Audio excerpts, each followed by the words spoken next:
저는 여러분과 함께 열왕기 하 7장 3절에서 10절 말씀을 가지고 좋은 소식을 전한 나병 환자들이라는 제목으로 은혜의 말씀을 증거하겠습니다.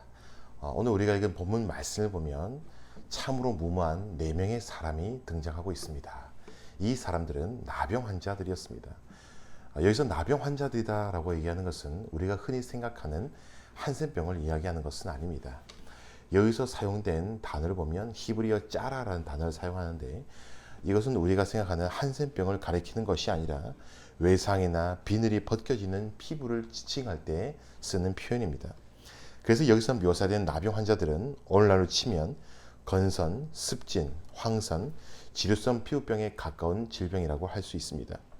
문화적으로도 고대 시대에 이러한 피부병들을 부정한 것으로 보았는데, 고대 바벨론인들은 이 피부병을 부정한 상태이며 신들의 저주를 받은 상태로 간주하였다고 합니다. 이토록 고대 문화적으로 피부병을 부정하게 된 이유는 이 지독한 피부병을 앓는 사람들의 일그러지고 흉측한 피부 상태, 그리고 그것 때문에 나타나게 되는 아주 지독한 냄새들이 마치 시체가 썩어가는 것을 연상케 하는 것과 관련이 있었습니다. 이런 시체와 비슷한 피부 상태, 그리고 비슷한 이 냄새는 죽음과 관련된 것이기 때문에 자연스럽게 사람들 사이에서는 혐오감이 생겨날 수밖에 없었습니다. 그러므로 고대의 고약한 피부병을 가지고 있는 나병 환자들은 자연스럽게 공동체에서 분리되고 소외된 신세로 살아갈 수밖에 없었습니다. 나병 환자들은 율법적으로도 부정한 자들로 간주되었습니다. 그래서 레위기 13장 46절에서는 나병 환자들에 대해서 이렇게 말씀하고 있습니다. 병 있는 날 동안은 늘 부정할 것이라. 그가 부정한 즉 혼자 살되 진영 밖에서 살지니라 라고 말씀합니다. 나병 환자들에 대해서 모세의 율법에서 공통적으로 이야기하는 사항이 있습니다. 먼저 나병 환자들은 그 병 때문에 부정한 사람들이다 라는 겁니다. 그리고 그 부정함 때문에 진영 밖에, 공동체 밖에 소외되고 격리되어서 살아가야 하는 사람들이다 라는 겁니다. 이러한 사실 때문에 오늘 이 말씀에서 4명의 나병 환자들이 성문 밖을 자유롭게 드나들 수가 있었던 겁니다. 이 당시 나병 환자들은 성문 밖에서 구걸을 하면서 연명을 하였다고 합니다. 그런데 이들이 무모하다라고 제가 이야기하는 것은 4절 말씀에서 당시의 북이스라엘 적국이었던 아람 진영으로 가고자 하였기 때문입니다. 부정한 피부병 환자들이 더군다나 적국의 진영으로 간다라는 것은 죽음을 의미하는 것입니다. 이들은 왜 이토록 목숨을 걸어가면서 적국이었던 아람 진영으로 가고자 했던 것입니까? 그만큼 당시 상황이 처참하고 아주 절망적이었다라는 것을 우리가 알 수 있습니다. 어쩌다 이들의 형편이 이렇게 되었던 것입니까? 이것을 이해하기 위해서는 당시에 어떠한 상황이었는지 본문의 배경을 제가 여러분에게 좀 말씀드리고 싶습니다. 이 본문의 배경이 되는 당시의 아람 왕 베나닷이 자신의 온 군대를 동원해서 북이스라엘의 사마리아 성을 포위하는 사건이 배경이라 할 수 있을 겁니다. 우리가 읽진 않았지만요, 열왕기하 6장 24절 말씀 보면 다음과 같이 이 배경에 대해서 말씀하고 있습니다. 이후에 아람 왕 베나닷이 그의 온 군대를 모아 올라와서 사마리아를 애워싸니라고 말씀합니다. 사실 이전에도 아람이 이스라엘을 친 적이 있었습니다. 이전에 쳤을 때는 이스라엘 영토에서 자신이 원하는 것을 습격하고 약탈하였다고 한다면, 이번에 이스라엘이 쳐들어왔을 때에는 오직 사마리아 성 한 곳만을 집중적으로 포위 공격하였습니다. 고대 전쟁에 있어서 이 포위 공격이다라고 하는 것은 성 주민을 극도의 굶주림과 목마름으로 몰아넣어서 그들로 하여금 제대로 싸워보지도 못하고 스스로 항복하게 하고자 하는 목적이 있습니다. 아람 군대가 얼마나 사마리아 성을 효과적으로 잘 포위했는지 사마리아 성은 완전히 새장 안에 갇힌 새가 되어버렸습니다.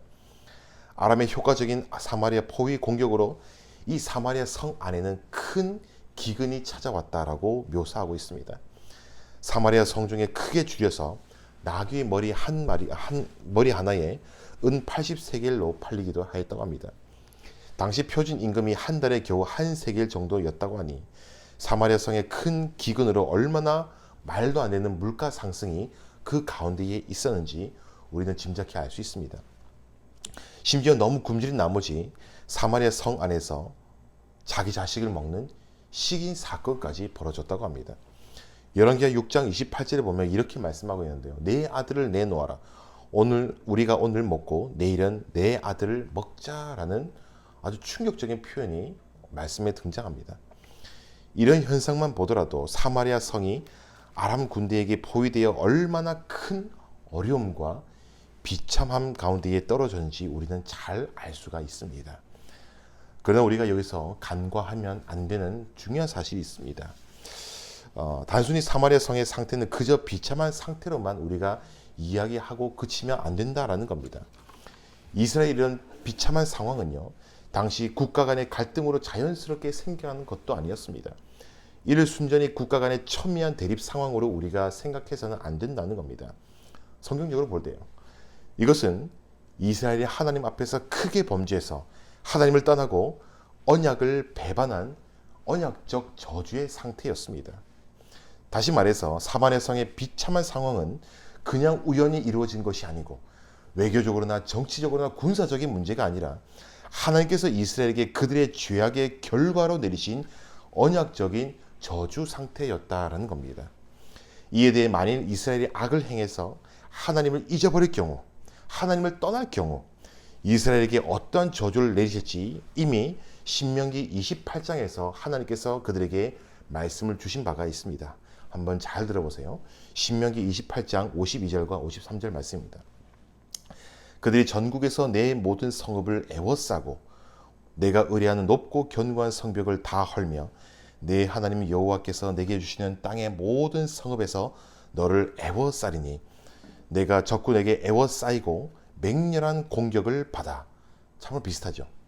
곤란을 당함으로 내 하나님 여호와께서 내게 주신 자녀 곧 내 몸의 소생의 살을 먹을 것이라 라고 아주 지금 상황을 묘사하는 것처럼 분명하게 신명기 28장에서 말씀하고 있습니다. 그래서 지금의 사마리아 성이 아람 군대에 포위된 것과 사마리아 성이 굶주리고 자식을 먹는 이 상황은 우연히 일어난 일이 아니라 이스라엘이 지금 하나님을 떠나 있고 하나님께 크게 범죄하고 있는 상황이며 그로 인해서 하나님께 저주를 받고 있는 상태다라는 것을 우리가 알아야 하는 것입니다. 이것이 바로 오늘 말씀의 배경이 되는 것입니다. 하지만 신실하신 하나님께서는 이런 범죄와 저주 상태에 빠진 이스라엘 백성들을 구원하실 것을 작정하셨습니다. 이스라엘의 왕이 사마리아 성의 비참함을 하나님 탓을 하며 엘리사를 죽이고자 할 때에 엘리사는 하나님의 말씀을 전했습니다. 하나님의 말씀은 사마리아 성을 회복할 것이다 라는 구원의 약속이었습니다. 그래서 열왕기하 7장 1절에서 엘리사는 다음과 같이 말씀합니다. 엘리사가 이르되 여호와의 말씀을 들을지어다. 여호와께서 이르시되 내일 이맘때에 사마리아 성문에서 고운 밀가루 한 쌀을 한 세겔로 매매하고 보리 두 수알을 한 세겔로 매매하리라 하셨느니라 라고 말씀합니다. 이러한 하나님의 약속의 말씀, 이 말씀은요, 하나님께서 사마리아 성에 다시금 해방과 구원을 일방적으로 약속하시고 선포하는 것입니다. 신실하신 하나님께서 약속하셨으니까 반드시 사마리아 성은 구원받을 것이고 회복하게 될 것입니다. 그러나 이런 상황에서 하나님의 구원의 약속에 이스라엘의 장관이라고 하는 사람을 불신앙으로 이 모든 것에 반응하였습니다. 열왕기하 7장 2절에서 이스라엘의 한 장관이 이렇게 대답하였습니다. 여호와께서 하늘에 창을 내신들 어찌 이런 일이 있으리요 하더라 라고 말씀합니다. 이것을 볼 때에 이스라엘의 상태는 하나님께 대해 악을 행하는 범죄한 상태였고 또한 그로 인해서 언약적인 저주 상태였으며 철저하게 하나님의 능력을 무시하고 하나님을 철저하게 믿지 않는 불신앙의 상태였다라고 말씀할 수 있습니다. 바로 이런 이스라엘의 죄악과 저주로 인한 비참한 상태 그리고 철저한 불신앙이 오늘 우리가 읽은 말씀의 배경이 되는 것입니다. 이런 이스라엘 상태 가운데서 갑자기 4명의 나병 환자 이야기가 등장하는 겁니다. 사마리아 성이 이토록 비참하게 굶주리고 어려운 상태였으니까 성문 밖에서 구경하며 연명하였던 나병 환자들이 이 사마리아 사람들 못지않게 줄인 상태는 어찌 보면 당연한 것입니다. 그래서 오늘 말씀에 보면 서로 이야기를 얘기하고 있습니다. 어째서 우리가 앉아서 죽기를 바라겠느냐. 우리가 사마리아 성으로 들어가자니 거기는 큰 굶주림이 있어서 거기서 우리가 다 죽을 것이고 여기에 앉아 있더라도 우리는 결국 다 죽게 될 것이다. 그러니 차라리 아람 진영으로 가서 항복하자라고 이야기합니다. 이들의 상태는 너무 절박했습니다. 이대로 가만히 굶어서 죽는 날을 기다리고 있을 수는 없었습니다. 뭔가를 좀 해서 살고 싶었습니다. 그래서 이들이 적국이었던 아람 진영에 가서 항복한다는 무모하며 극단적인 선택을 하게 되었습니다. 왜요? 살고 싶어서요. 그런데 그들이 아람 진영에 당도하자, 거기에 도착하자 어떤 일이 일어났습니까? 오늘 말씀해 보면 나병 환자들이 이렇게 죽을 각오를 하고 아람 진영에 항복하러 갔더니 아람 진영에 어떤 일이 났습니까? 아람 진영에 한 사람도 없었습니다. 모든 아람 군대가 급하게 철군해서 아람 진영은 적군 하나 없는 텅 빈 진영이 되어 있었습니다. 오늘 말씀에서 이러한 놀라운 일이 일어나자 이 일어난 일에 대해서 오늘 6절 말씀에서 이렇게 말씀하고 있습니다. 이는 주께서 아람 군대로 병거 소리와 말소리와 큰 군대의 소리를 듣게 하셨으므로 아람 사람이 서로 말하기를 이스라엘 왕이 우리를 치려 하여 헷 사람의 왕들과 애굽 왕들에게 값을 주고 그들을 우리에게 오게 하였다 하고 라고 말씀하고 있습니다. 여호와 하나님께서 이미 놀라운 방법으로 그들에게 구원을 베풀어 놓고 계셨습니다. 그 방법은 아람 군대로 하여금 큰 군대의 소리를 듣게 하신 겁니다. 큰 군대의 소리를 듣자 그들이 겁에 질려서 스스로 그들이 생각하기를 이스라엘 백성들이 거대한 아군을 몰고 왔다라고 생각하게 해서 지레 겁먹고 도망하게 하신 겁니다. 얼마나 이들이 급하게 도망을 갔으면요.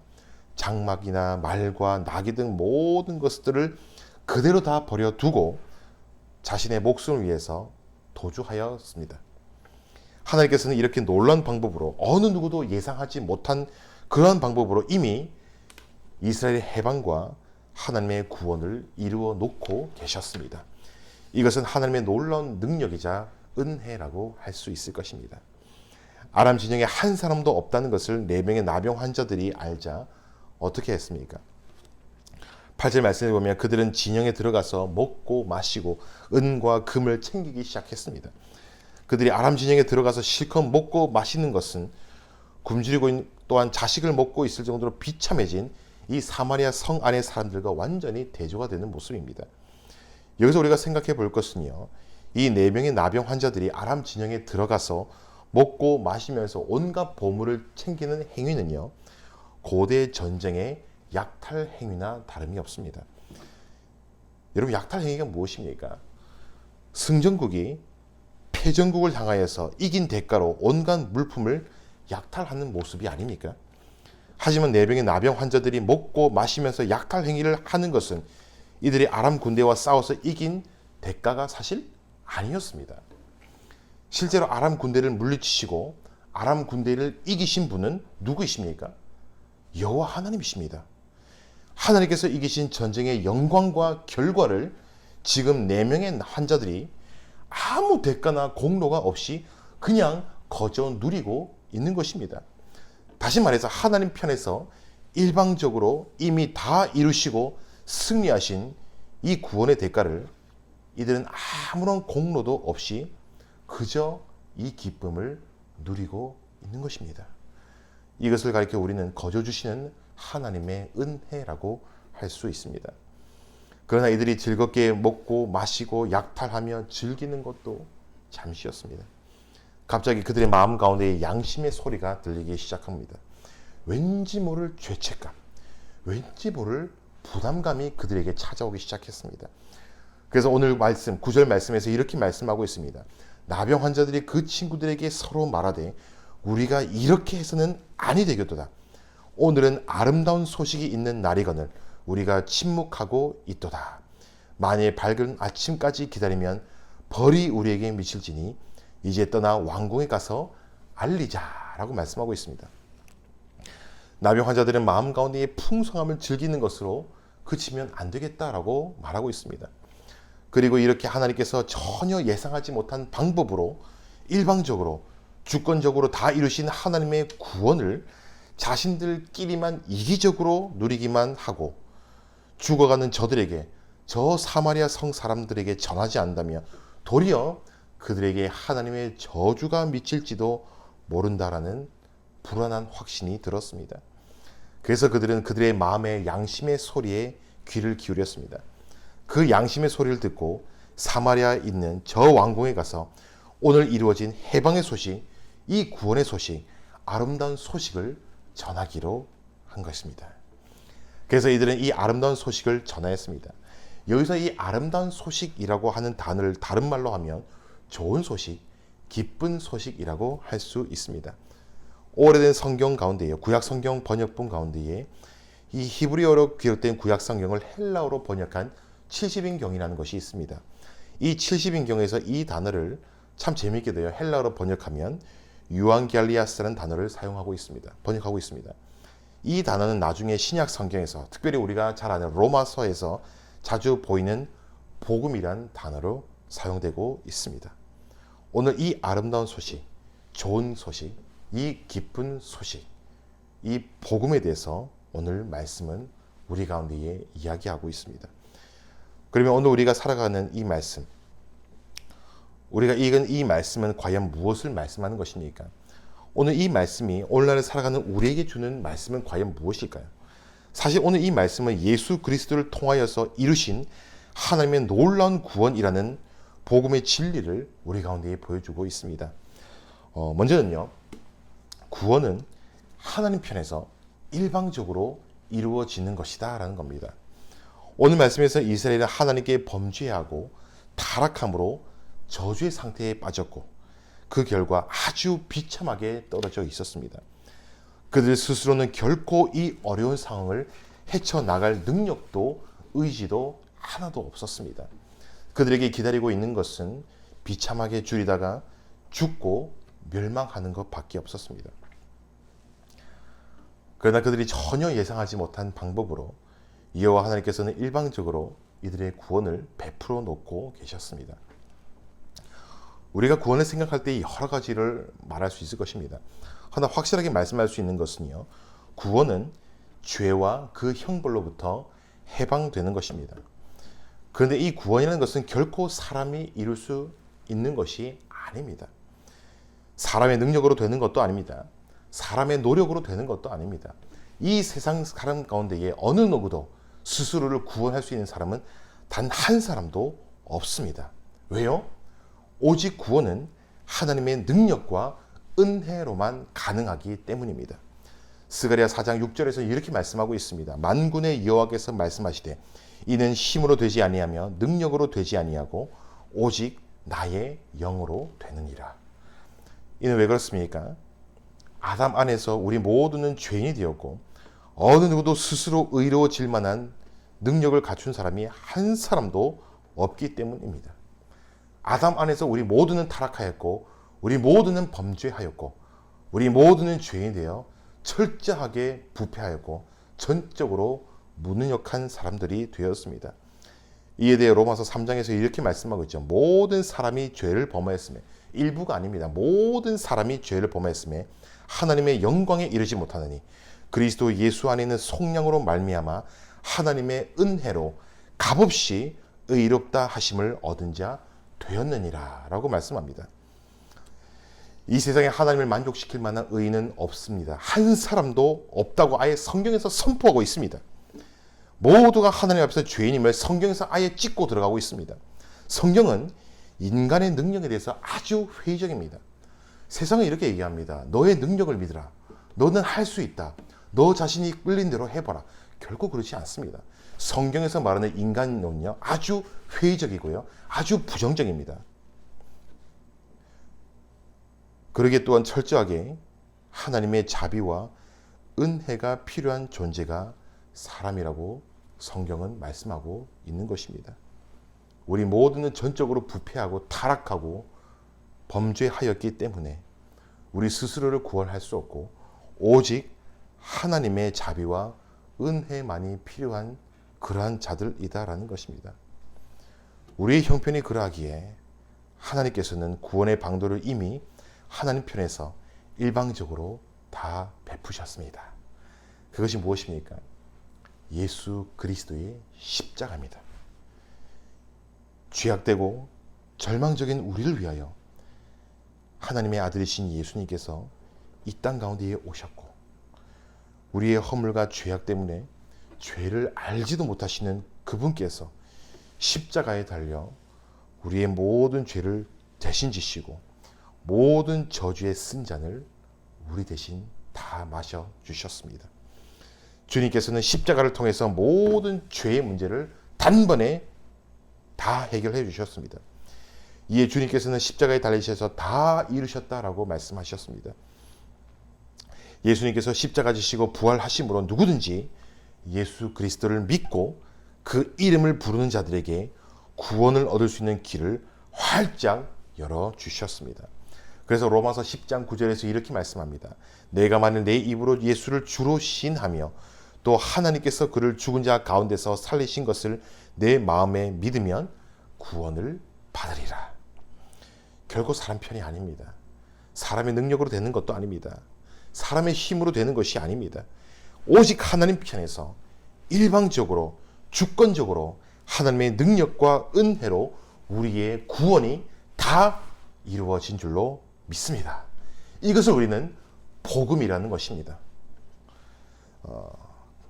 둘째로 하나님께서는 놀라운 방법으로 복음을 전하게 하셨다라는 것입니다. 오늘 말씀을 보면 하나님께서 다 이루신 놀라운 구원의 소식을 먼저 경험한 사람들은요, 어떤 사람들이었습니까? 아이러니하게도 부정하고 그 당시에 소외되었던 참으로 약한 자들, 참으로 작은 자들, 나병 환자들이었습니다. 이렇게 작고 보잘것이 없는 자들이 먼저 이 복음의 소식을 누렸다라는 겁니다. 이후에 하나님께서는 하나님 나라의 복음이 가난한 자들에게 먼저 선포될 것을 말씀하셨습니다. 누가복음 4장 18절과 19절 보면 이렇게 말씀하고 있는데요.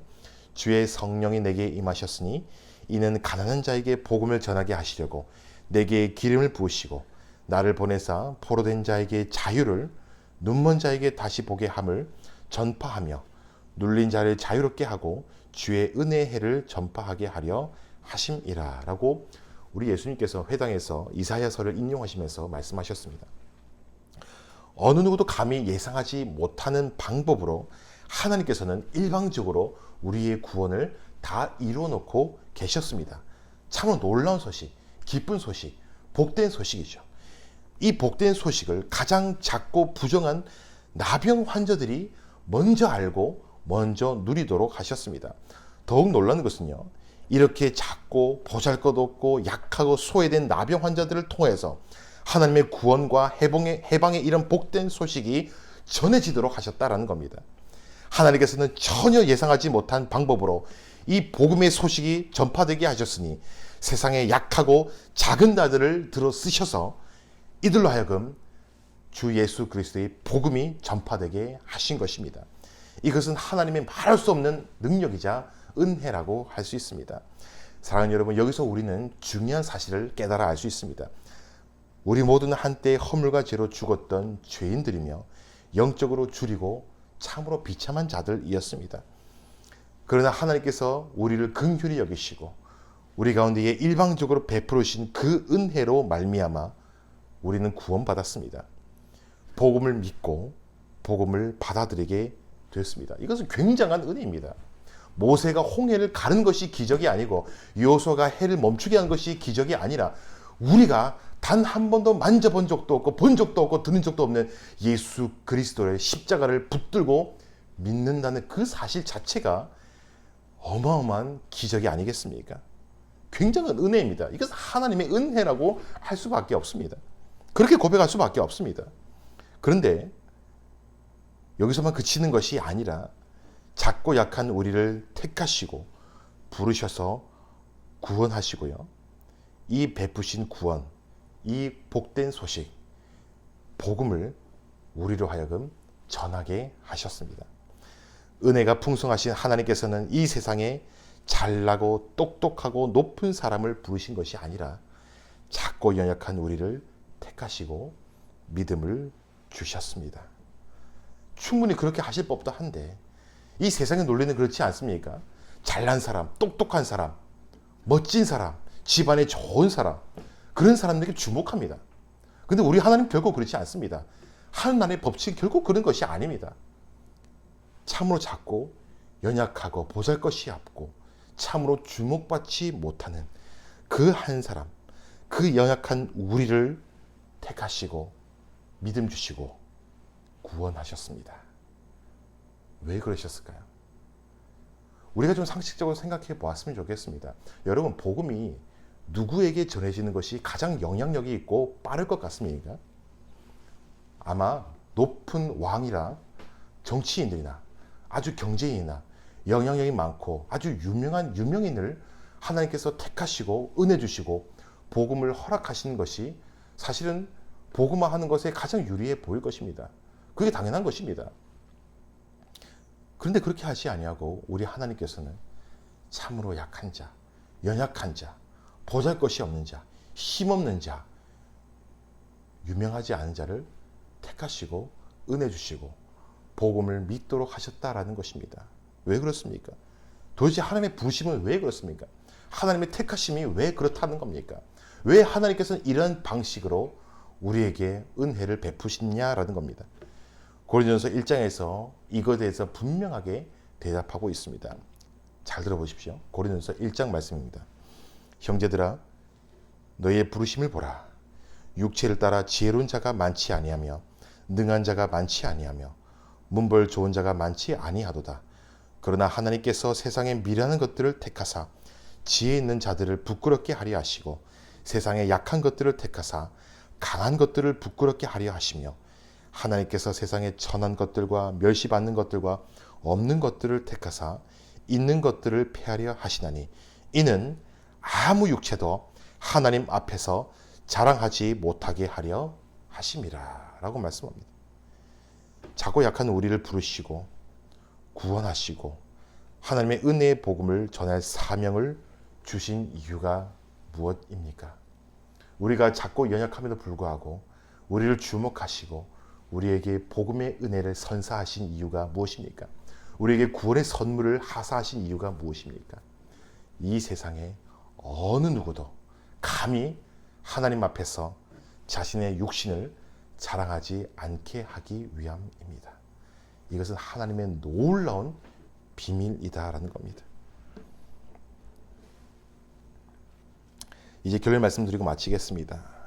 우리는 오늘 말씀을 통하여서 하나님께서 베푸신 구원을 보게 되었습니다. 그리고 복음의 내용이 무엇인지 알게 되었습니다. 우리의 구원은 우리 편에서 우리의 노력으로, 우리의 힘으로, 우리의 지혜로 이루어진 것이 아니라 하나님 편에서 주권적으로, 일방적으로 이루어지는 것입니다.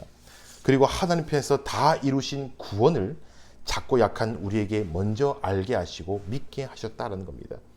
나아가서 우리를 하나님의 복음을 전할 수 있는 사명자로 불러주셨으니 이것이 얼마나 큰 은혜냐라는 겁니다.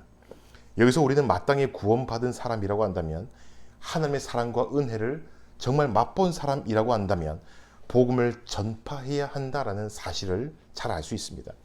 우리가 전도하고 우리가 선교해야 할 이유를 바로 여기서 찾을 수 있습니다.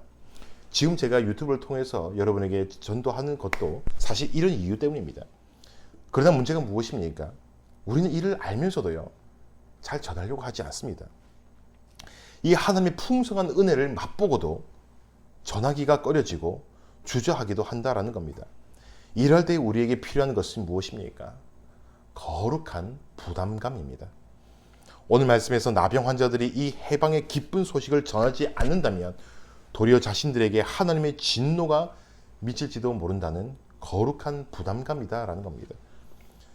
이것에 대해서 사도 바울은 다음과 같이 고백하고 있습니다. 내가 복음을 전할지라도 자랑할 것이 없으면 내가 부득불할 임이라. 만일 복음을 전하지 아니하면 내게 화가 있을 것이로다. 사도 바울은 이렇게 고백하고 있죠. 내가 복음을 전하지 않는다면 내게 화가 있을 것이다. 사도 바울은 복음 전함에 있어서 이를 당연한 사명으로 여겼고요. 나아가서 복음을 전하지 않는다면 도리어 자신에게 화가 미치지 못한다는 거룩한 부담감이 있었습니다. 사도 바울의 이런 고백을 당당하게 할 수 있었던 것은 그는 자신이 구원받은 것을 생각할 때에 교회의 방해자였고 핍박자였던 자신을 구원해 주신 하나님의 은혜가 감사하면서도요, 늘 빚진 자의 마음을 가지고 있었기 때문입니다. 그래서 로마서 1장 14절에서 그는 이렇게 고백한 겁니다. 헬라인이나 야만이나 지혜인 자나 어리석은 자에게 다 내가 빚진 자라라고 고백합니다. 이러한 빚진 자의 마음이 하나님의 은혜를 받은 저와 여러분 가운데도 있기를 간절히 소망드립니다. 우리가 받은 구원을 한번 생각해 보십시오. 우리가 받은 은혜를 한번 생각해 보십시오. 여러분, 복음을 한 번이라도 다시 한번 생각해 보십시오. 아무 자격이 없는 나를 택하시고 일방적으로 풍성한 은혜를 부어주심에 여러분 놀랍지 않습니까? 이 구원과 하나님의 은혜를 깨닫는다면 우리는 빚진 자의 마음을 가지지 않을 수 없고요, 전하지 않을 수가 없다라는 것입니다. 자격 없는 내가 이렇게 큰 사랑과 은혜를 입었으니, 나에게 놀라운 복음의 소식이 있으니 어찌 내가 전하지 않을 수가 있겠습니까? 오늘 이 자리에 앉아있는 우리 모두는 이러한 하나님의 구원과 은혜를 깨달아 구원의 감격을 회복하고 나같이 자격 없고 연약한 나를 부르시고 구원하신 하나님의 은혜를 생각하시면서 이 빚진 자의 마음을 가지고 거룩한 부담감을 가지고 담대하게 믿지 않는 이 세상을 향해서 나아갈 수 있는 저와 여러분 될 수 있기를 간절히 소망드립니다. 복음의 등불을 가지고 복음의 말씀을 가지고 예수 그리스도의 이름, 우리의 영원한 기쁨이시며 소망이시며 회복이시며 우리의 전부이신 그 구원의 이름 예수 그리스도, 그분을 소망 없는 이 세상 가운데에, 어두운 이 세상 가운데에, 멸망으로 치닫고 있는 이 세상 가운데에 담대하게 증거하며 살아갈 수 있는, 복음의 등불을 이 세상을 향해서 마음껏 비추며 살아갈 수 있는 저와 여러분 될 수 있기를, 그러한 전도자의 삶을 살아갈 수 있는 축복이 우리 가운데 있기를 주 예수 그리스도의 이름으로 간절히 축원드립니다. 기도하겠습니다.